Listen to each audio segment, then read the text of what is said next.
So, in my early 20s, I took a cross-country culinary tour of the United States, care of the Federal Bureau of Prisons. As an inmate for a little more than a year, I had the chance to eat at 8 different locations across 5 different states. And starting in Muskogee County, Georgia, near Fort Benning, where I had gotten in trouble with some radical nuns, and winding up in Oregon at a federal prison camp in Sheridan near Corvallis. So wherever I went, it was obvious that food was a very big deal. Just getting enough of it was a preoccupation for a lot of guys a lot of the time. In the county jail, if you missed your 4 a.m. grits and whatever they were serving, well, you were going to be hungry that day. The guys had a little saying. They'd say, sleep late, lose weight. So because food was a big deal, that meant commissary was also a really big deal. Not just to supplement your eating, but also because commissary could be used as a currency in all kinds of ways, in all kinds of places. And commissary would be used to buy everything inside. Inside, there's a whole economy. So, for example, for gambling, there's a lot of gambling in these facilities. Guys will bet on anything and everything. So down in Georgia in the county jails, the preferred currency is this local gas station treat called a honey bun, if any of you are familiar with it. Yes. So the year I was in, the Patriots were in the Super Bowl. I bet on the Patriots and won a honey bun in the county jail. In Oregon, the commissary is better, though. So the preferred currency for betting in Oregon was a pint of Haagen-Dazs ice cream, or a Hoggy, as the guys called it. Now, the best part of a Hoggy bet was that when you win, you go to commissary on the other guy's day, he gets the pint, he hands it to you, and you eat it right there and make him watch you eat the whole thing. Yeah. That's good. Now, it was also used, the commissary, to pay for people's side hustles, and everyone has a side hustle. There's, like I said, there's a whole economy in there. So in Oregon, I would pay a couple cans of tuna to get my uniform ironed. Not my work clothes or my hanging out clothes, but you always had a uniform for visits, so you wanted to look nice and crisp and clean when mom was coming to visit you, or maybe you're getting a visit from a girl or something like that. I'd also pay a couple cans of tuna to get my hair braided into cornrows. This little skinny white kid with a beard, cornrows, had a do-rag I slept in to keep it nice and tight. Yeah. And in the Georgia County jails, I even had a little side hustle for a little bit as a contract poet, of all things. A number of guys approached me and asked them to help write love poems to their women who were on the outside, who were undoubtedly very unhappy that they were inside again. So we would talk to these, I'd talk to these guys, learn some information about the ladies, write a love poem, and they'd send it off, try to smooth things over a little bit. So because food was valuable, people who had access to food could trade it and barter it for various things. So when I worked in the garden in Oregon, the cucumbers and zucchinis were, kind of valuable, but the jalapenos, people really liked those to spice up their dormitory food. And there were other guys in the facility who wanted food for, their own whatever. So like Marty, my Q mate, he was this old Jewish hippie from Hawaii. You can guess why he was there. And he loved mayonnaise, and so he'd, before count in the afternoon, he would get eggs and olive oil, which he had bartered for, whip up a fresh batch of mayonnaise, and eat it with tuna and crackers in the afternoon. And then there's this one guy who would barter for olive oil as well because he loves sunbathing, but he never used sunscreen. So he was out there all summer long, basting his belly in this olive oil. And by the end of the season, he was golden brown, just perfect, looked delicious, right? So, food, as I said, was a big deal. There were also a lot of regional differences that I noticed. Down south in the county jails, when we had those 4 a.m. grits, you'd eat them with these little hard brown biscuits that the guys called cat heads. But up north, wasn't grits, it was farina or cream of wheat. So there's one difference there. I remember the U.S. prison in Atlanta having the worst boiled collard greens I'd ever had, which is saying something, right? But north in Mason-Dixon, they never had collard greens.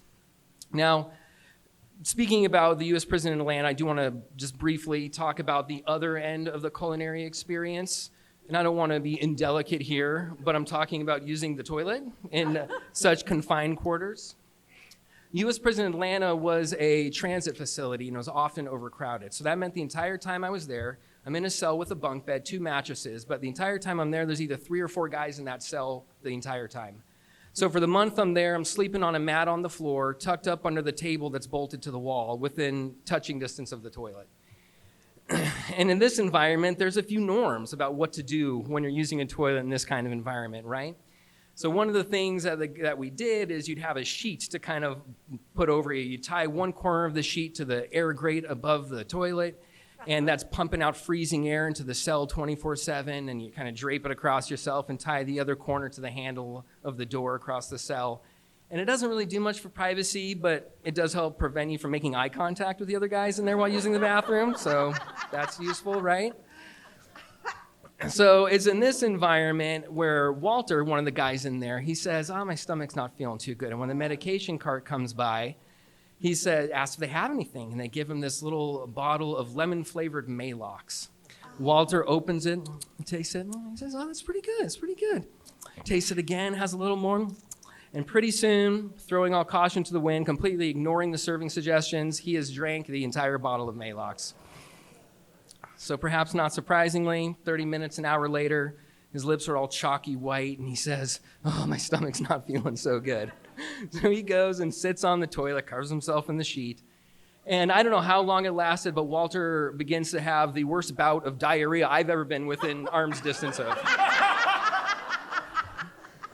Not something I quickly forgot for sure.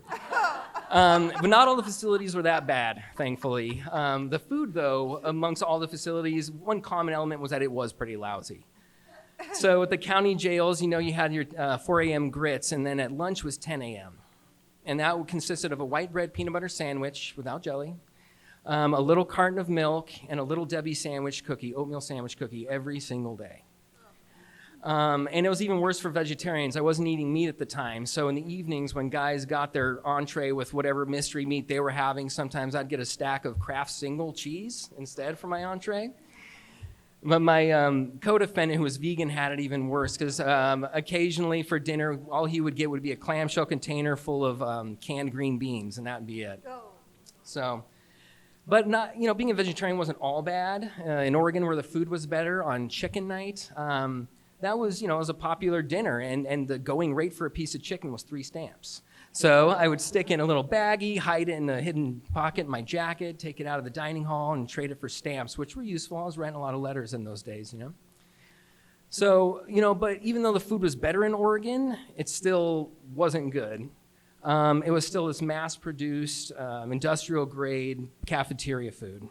So that meant there were, simple carbohydrates of all types that you can think of. There were unidentifiable animal proteins. We had this meal called El Rancho Stew that was, it was the previous week's leftovers. Whatever's left over and whatever kind of mystery meat they had, they threw it all together. It was kind of a don't ask, don't tell sort of situation.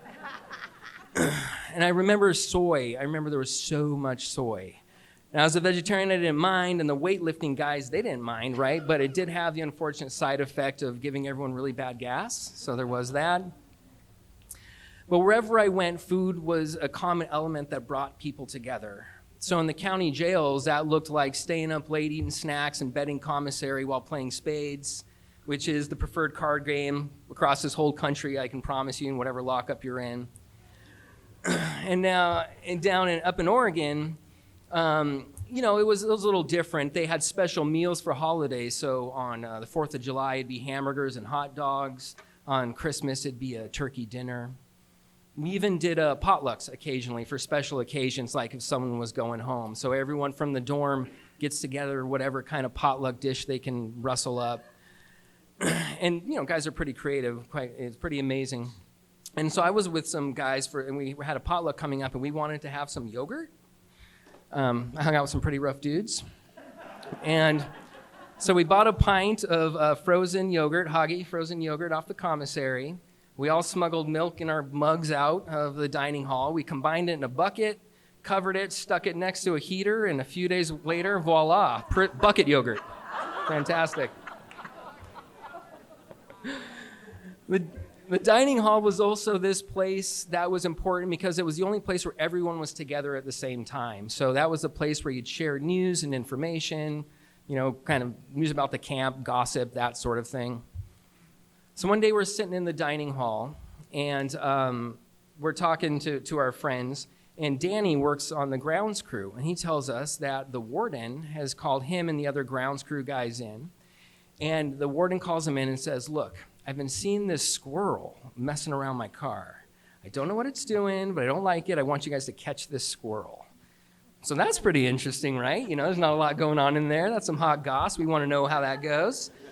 So a few days later, we're standing in line to the dining hall, and we see Danny. We say, hey, Danny, come over here. What happened? Tell us what happened. He said, we caught the squirrel. And we're like, whoa, that's amazing. What happened? What'd you do? He said, okay, we took the squirrel in to see the warden. The warden took the squirrel to the warden to see the squirrel. And the warden takes a look at the squirrel, and he says, that's not the right squirrel. And I'm thinking, what? How does he know this isn't the right squirrel, right? What kind of trap are they using? Is this warden like kind to small creatures? Like, what happened to this squirrel?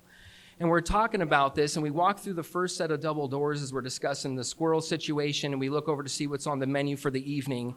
And on the dinner for that night, El Rancho stew.